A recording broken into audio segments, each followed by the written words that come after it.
Halo, selamat datang kembali. Kita akan bahas lagi nih materi menarik yang sudah Anda kumpulkan soal tidur. Iya, halo? Fokus kita kali ini, gimana sih tidur kita manusia kok bisa beda banget ya?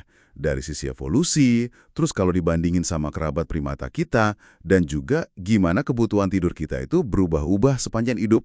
Siap kita bedah? Siap dong. Materi ini memang menarik sekali ya, karena menyoroti betapa uniknya tidur manusia dibanding primata lain. Dan juga gimana pola tidur kita itu berkembang dari bayi sampai tua nanti. Yang menarik itu kayaknya ada jejak evolusi yang kuat banget ya di cara kita tidur sekarang. Betul sekali.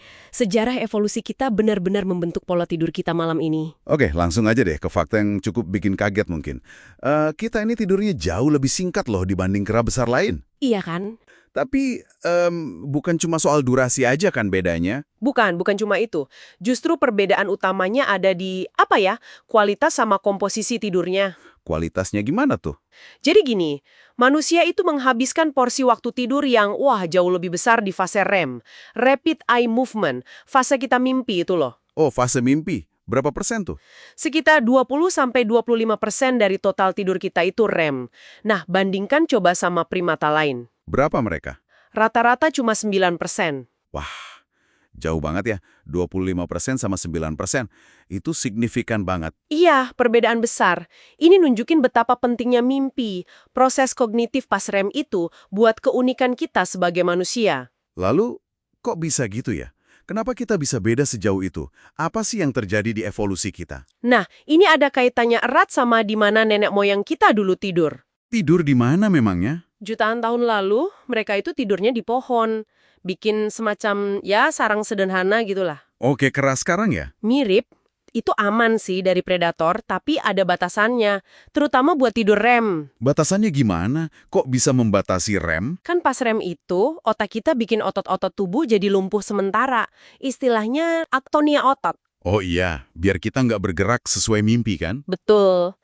Nah, bayangin coba, tidur dalam kondisi lemes total gitu di atas dahan pohon. Waduh, susah ya. Goyang dikit bisa jatuh. Nah, itu dia. Nggak stabil banget, risikonya tinggi. Jadi, tidur di pohon itu ya membatasi seberapa dalam dan seberapa lama mereka bisa masuk ke fase REM. Oke, masuk akal. Terus kapan mulai berubah? Perubahan besarnya terjadi waktu Homo erectus, itu nenek moyang kita, mulai berani turun dari pohon, mulai tidur di darat. Wah, lebih bahaya dong predatornya. Iya, risikonya lebih besar. Tapi ada satu penemuan penting banget waktu itu. Apa tuh? Api. Kemampuan mengendalikan api. Ini ngasih perlindungan dari hewan buas, terus asapnya juga bisa ngusir serangga yang ganggu. Ah, iya. Jadi lebih nyaman ya tidur di darat dekat api? Betul. Tidur berkelompok dekat api di tanah itu bikin lebih aman, akhirnya memungkinkan tidur yang lebih dalam, dan bisa lebih lama di fase REM. Evolusi kemudian kayak milih gitu. Tidur yang durasinya lebih pendek tapi lebih efisien dan kayak REM. Jadi pindah ke darat plus nemuin api itu mengubah cara tidur kita banget ya? Fundamental. Iya, secara mendasar. Nah, selain tidur malam yang jadi lebih efisien ini, ada pola tidur alami lain nggak sih yang disebut di materi Anda? Kayak tidur siang gitu. Ada indikasi kuat kalau kita ini mungkin secara alami cenderung punya pola tidur bifasik. Bifasik. 2 fase gitu maksudnya? Iya betul, jadi tidur panjang di malam hari, terus ditambah tidur siang yang singkat. Menarik. Ada buktinya? Ada studi menarik di Yunani. Mereka nemuin kalau pria-pria yang ninggalin kebiasaan tidur siang tradisional, siesta itu, resiko kematian karena penyakit jantungnya 37% lebih tinggi dibanding yang masih siesta. Wow, 37%. Itu banyak loh. Iya, terus ada komunitas kayak di Ikaria, Yunani, yang orang-orangnya terkenal panjang umur, mereka itu masih rutin tidur siang. Ini kayak ngasih sinyal gitu, mungkin ninggalin pola tidur bawaan kita, ada dampaknya buat kesehatan jangka panjang. Wah, jadi tidur siang itu bukan malas-malasan ya, tapi bisa jadi kebutuhan biologis kita. Oke. Nah, selain pola bifasik ini, gimana kebutuhan tidur kita berubah seiring usia? Bayi kan jelas beda banget tidurnya. Oh, beda jauh. Bayi itu tidurnya polifasik. Jadi, beberapa kali tidur singkat gitu sepanjang hari dan malam. Dan REM-nya gimana? Nah, REM-nya itu tinggi banget pas bayi.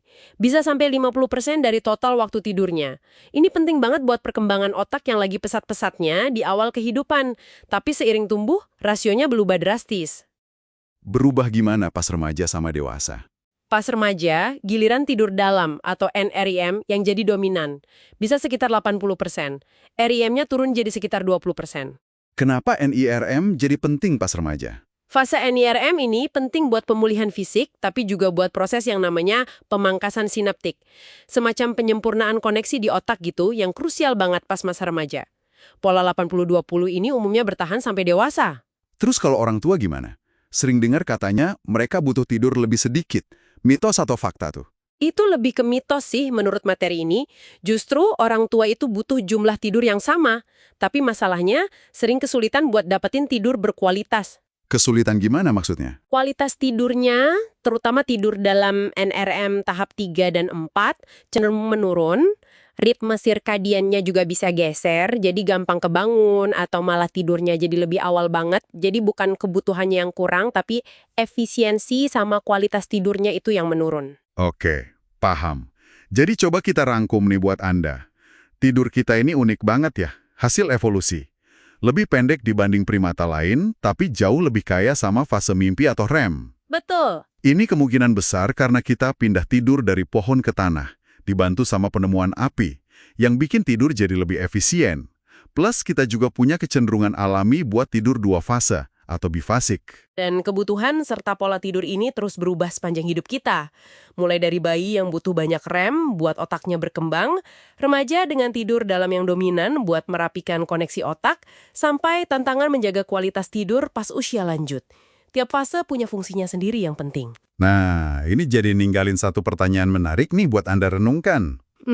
Mengingat sejarah evolusi kita yang mengarah ke tidur kaya REM dan mungkin juga bifasik, gimana ya gaya hidup modern kita sekarang dengan jadwal tidur yang seringnya monofasik, sering kepotong, terus ditambah paparan cahaya buatan terus-menerus? Iya juga ya. Jangan-jangan ini secara diam-diam mempengaruhi kesehatan fisik dan mental kita dengan cara yang mungkin belum kita sadari sepenuhnya.